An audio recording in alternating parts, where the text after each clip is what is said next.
اگر بین 45 تا 60 سالته و میخوای مثل دختر 18 ساله به نظر برسی، این ویدیو رو از دست نده، چون میخوام تو 20 روز کاری با پوستت بکنم که مثل دختر 18 ساله پوستت صاف و شفاف باشه.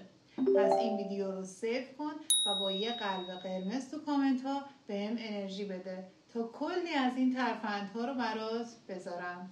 ما نیاز داریم به یک قاشق سرکه سیب، یک قاشق غذاخوری زردچوبه و یک قاشق غذاخوری عسل و ماست. اینها رو با هم ترکیب میکنیم و به مدت 20 دقیقه روی صورتمون میذاریم تا بمونه. بعد از اون با آب ولرم میشوریم صورتمون رو و بهتره که بعدش از یه مرطوب کننده استفاده کنیم.